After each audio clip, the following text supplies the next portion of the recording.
Our next presenter is Dr. Mary Dunlop. Dr. Dunlop is an associate professor of biomedical engineering at Boston University. Mary. Great, that was a very short intro. Thank you. Well, I'm really thrilled to be here today. This has been a really fun and diverse set of topics so far, and I'm hoping to tell you a little bit about what we're doing in my group related to understanding dynamics and feedback and how it relates to transient differences in antibiotic resistance in single bacteria. And, oops. Okay, so I want to motivate what I'm going to tell you about today by showing you two different movies, and these movies come from the same experiment, and what we are doing here is growing E. coli bacteria in microfluidic chips. And so these bacteria are trapped, and they're constrained to go in 2 dimensions, and on the outside there are these nutrient channels, and so we can flow in different growth media, but we can also do things like introduce pulses of antibiotics. And in this particular movie, we've added a lethal dose of carbenicillin, but just for a relatively short period of time. These two movies are from the same experiment, so these cells should all be genetically identical, but they do a little bit different things, which you'll see. And so in this first movie, the bacteria are growing well, and then we add the antibiotic, and they're all killed off. You see these lysed remnants of cells, they're flushed out of the chamber, and of course, if you were treating an infection, this is very much what you would want to have happen. You'd like to kill off the cells. And that's typically what happens, but if we go over a few different chambers in this microfluidic chip, we sometimes see things that are a little bit different. So for example, in this one, these cells are growing well, we add the antibiotics, it's killing most of the cells, but there's this one cell in the middle, and now that the antibiotics have been removed, it's able to grow and divide, and incredibly quickly, just within the course of a few hours, it recolonizes this trap. And so we are super fascinated by what is going on with that one cell.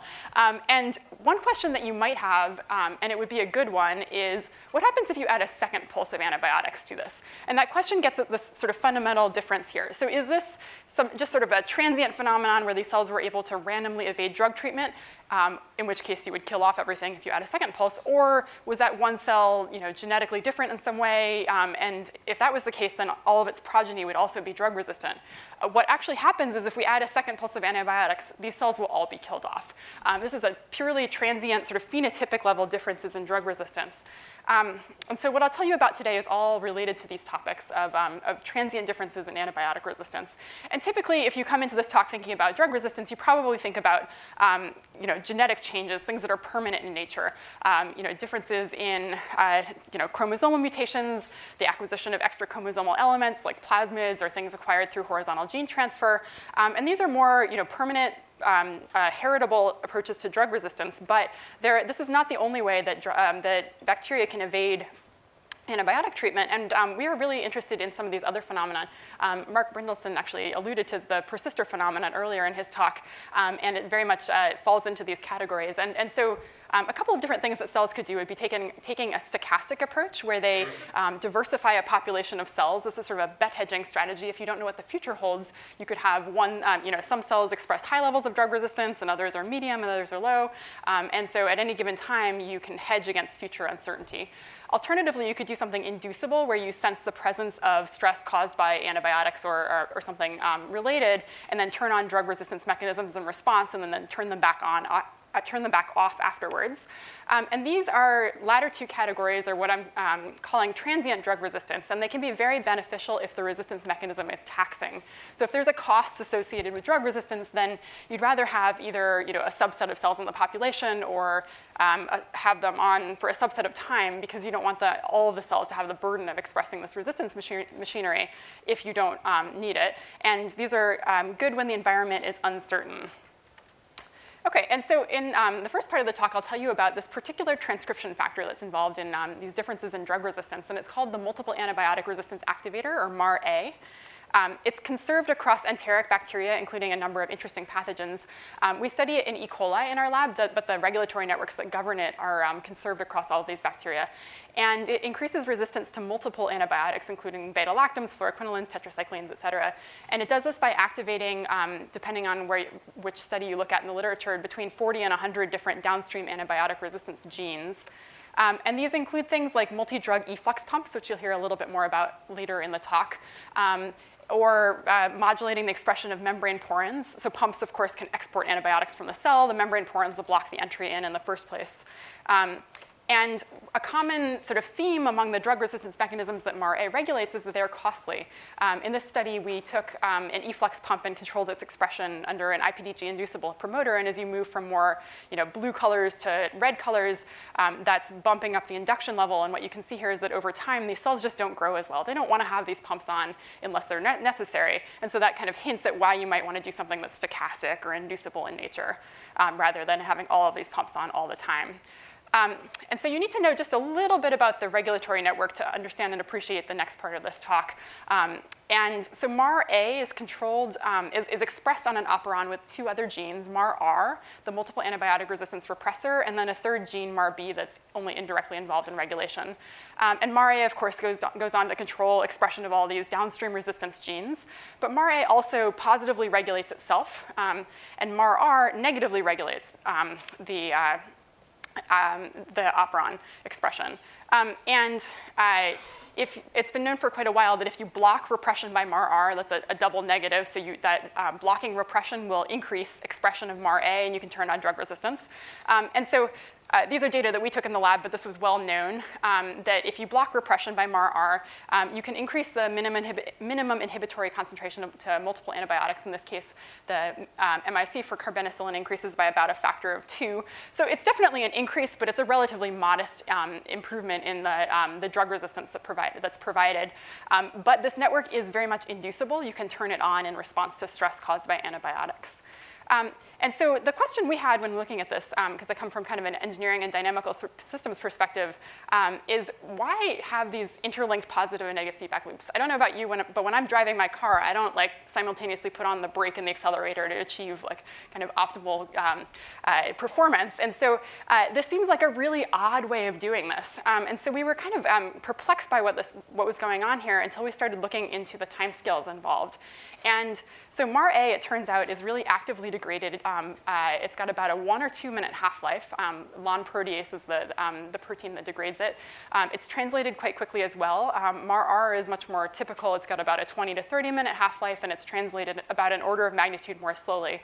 And so what we actually have going on here is a combination of fast positive feedback and slow negative feedback. And so it's not that the timescales of these two are the same. And coming from sort of a synthetic biology background and being an avid reader of the systems biology literature, there are a number of different studies that have made great use of this interlinked positive and negative feedback with separation of timescales to do things like build synthetic gene oscillators, to produce excitable behavior and pulses in gene expression. And so we were wondering whether that could be something that was going on with this type of regulatory network. And so in an initial study on this in the group, we looked at modeling the MAR network. And this slide just gives you a kind of flavor of the type of model that we were looking at. So we developed both deterministic and stochastic versions of this model. Just to give you a sort of general sense, we were modeling here the promoter plus transcription factor binding, whether MAR-A or MAR-R was there. And I realized as Neda was talking, we actually have 38 different chemical reactions here. So that seems to be the number of the day. This is an example of a subset of the different equations that we had in this deterministic model. On this slide, I'll show you some of the stochastic modeling results. And one of the beautiful things about working with modeling is that we can do things that would be kind of a pain to do experimentally, like say, OK, we're going to normalize the mean expressions of MAR-A and MAR-R, but then change the feedback structure. And so this was relatively straightforward to do in modeling. And we compared 4 different networks, one where we replaced the promoter architecture and had no feedback. And then we also compared that to negative feedback only, positive feedback only, and then the wild type case, interlinked positive and negative feedback. And these are stochastic modeling results. This is in the absence of any stressor, so we don't expect it to be induced. And what we found was that the modeling predicted that we would see, with no feedback, just sort of minor variation in gene expression due to the stochastic nature of the model. Negative feedback produced these small pulses in gene expression. Positive feedback amplified that, the noise. And when you combine the two together, the model prediction was that we would see these amplified pulses in gene expression where MAR-A would turn on and then back off again. And those pulses would last at least a couple of hours. And this was a really kind of interesting modeling prediction. And so it hints that potentially, in addition to being inducible, this network could also be doing something stochastic, where it's forming these pulses of expression in MAR-A, and it's asynchronous across the population. So if you have one cell that pulses, this one's high, but another one's low, the other one will go high later, this could produce a whole continuum of different resistance levels. And this is, again, in the absence of stressors, but it would allow you to hedge against future uncertainty without having the cost of things on all the time in all of the cells. Okay, so that was the prediction from the modeling, and we set out to test some of these predictions experimentally. In the set of experiments by Iman El-Mayoush and Yixiu, we first built reporters for MAR-A using cyan fluorescent protein. And in this movie, you're looking at, in the beginning, 4 different E. coli bacteria growing on an agarose pad.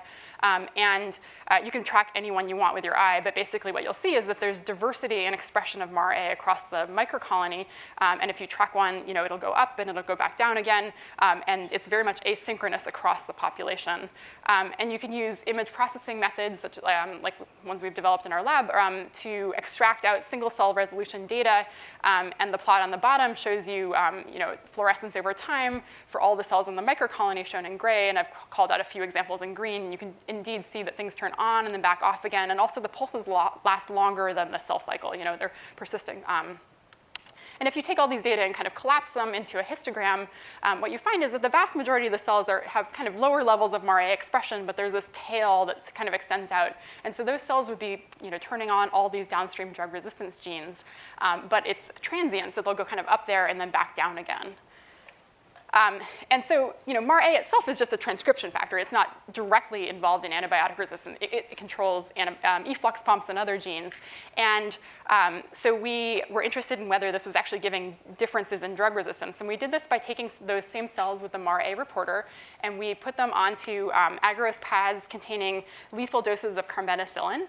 And the first thing to notice is that in this movie, initially, you see very different levels of MAR-A expression. Some cells are dark, and others have high levels of the cyan fluorescent protein. We've also added a cell death marker, Propidium iodide, alongside this. So you can see basically what you need to know is that when the cell turns red, it has died. And in this movie, you'll see that the cells don't die all at once. Some of them die very quickly. Others form these long filaments. Some of them explode. And there's this really sort of diverse set of things that happens in terms of how they survive. And so we looked at how the outcomes of these different cells correlated with the initial MAR-A levels. And basically, we're able to find that if you track cells from the beginning that had high MAR-A expression, they were much more likely to survive, to filament, than they were to lyse and die. And I'll show you a couple of a negative control and a positive control here, just to put some kind of bounds on this, because they're fun to watch. In this case, we took the same MAR-A reporter and used it in cells where he had deleted the MAR-RAB operon. This is a negative control. And what you can see here is that these cells die at a much higher frequency. It happens faster, too. And by the end of this movie, 90% of them have died. And you have a few that persist, but most of them are in the lysed category. That's the negative control. The positive control, we took MAR-A and made a translational fusion with cyan fluorescent protein. By making a translational fusion, we've blocked the protease degradation site, and so these cells have MAR-A that just hangs around for a lot longer. And so we would expect them to survive, and that's in fact what we see. Here, these cells are much more likely to filament than they are to lyse. And another thing to notice about this movie, which may or may not be apparent, but these cells grow more slowly than the ones in the previous movies. And that speaks to this cost that's associated with expressing all these downstream resistance genes. This is why you don't want to have MAR-A on all the time, and you'd rather do something that's sort of stochastic in nature.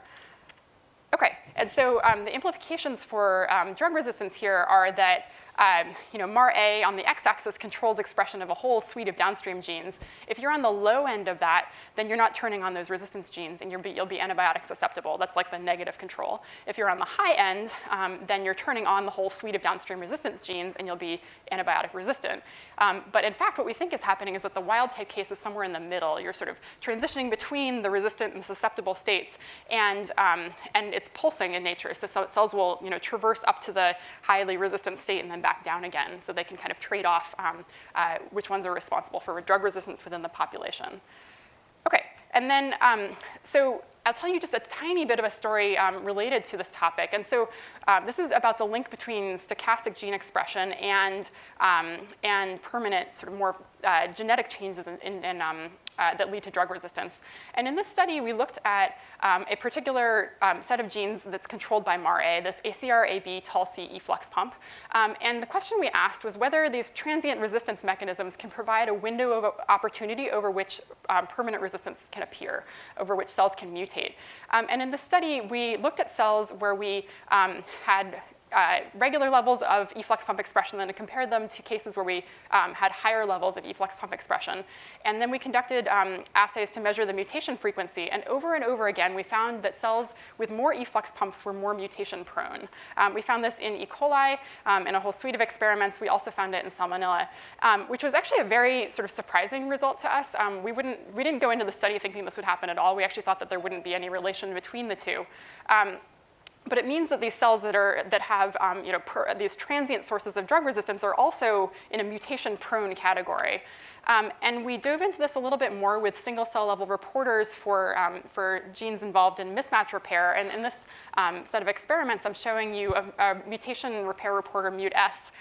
So MUT-S is involved in DNA mismatch repair, and the cells that are green here basically are more able to repair mutations. And we found this really interesting reciprocal relationship between cells that have high pump expression, shown in pink, and cells that have high MUT-S expression, shown in green.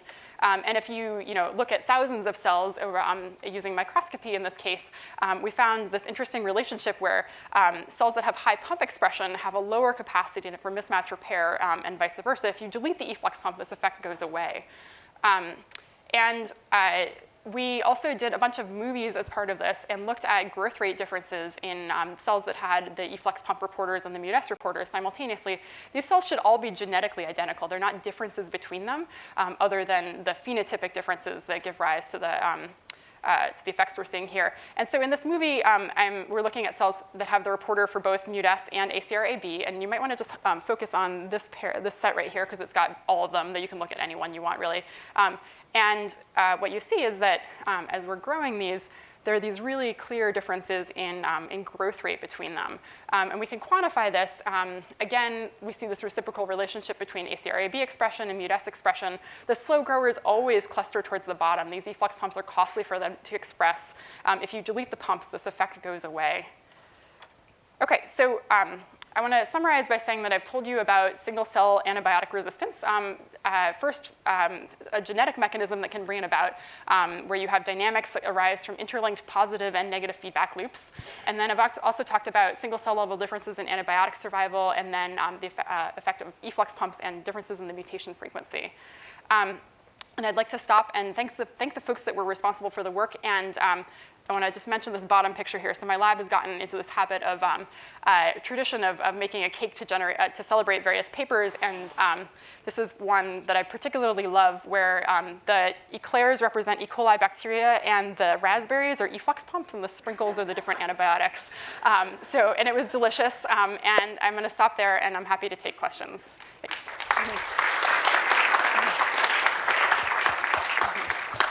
Thank you. Down in front. So is it possible if the bacteria are growing more slowly, that they'll also get outcompeted by other organisms? And so that would be a reason why the bacteria wouldn't want to grow more slowly. Right, yeah, so the question is, these bacteria are growing more slowly, so they're going to be outcompeted, but they're also more drug resistant. So yeah, there are a lot of kind of trade-offs between that the cells have to make, and I think that that kind of speaks to how you can tune the length of the pulses, for instance, by making the genetic network that controls that also controls the duration and the number of cells that'll be in that high state. But yes, they would certainly be outcompeted in scenarios that are kind of well-mixed environments, yeah. Mark as well. Nice talk. I like that a lot. I was wondering about the genetic architecture you were talking about. Do you know what happens if MAR-A is first and MAR-R is second in the operon? Like how that affects the dynamics? Yeah, that's an interesting question. We have not flip them around. I expect it does matter because there's this, there are suites of experiments that have looked at the sort of relative placement of them. And so in the model, there have been a number of studies in the literature that have really carefully measured the different parameters involved for transcription and translation rates. And so we basically went off of those, but we haven't flipped the architecture. It'd be interesting to explore what happens there. So the data on the connection between these fluctuating levels of MARA and the likelihood of survival was really interesting.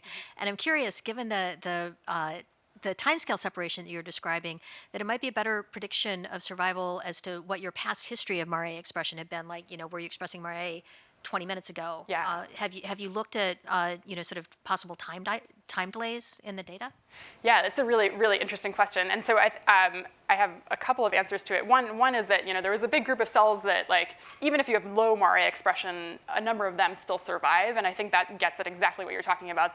The MARA may go up and then go back down again, but the downstream genes turn up much later on. And so I think there could be some differences there. We've also done a number of things where we've looked at, I didn't talk about it here, but a number of different reporters and have actually mapped out over time when cells die. So we've built these beautiful heat maps kind of showing the dynamics over time. I'd love to extend that backwards in time and actually look at what the past progression was. And we're doing some studies with microfluidics to make that happen. Okay, thank you so much.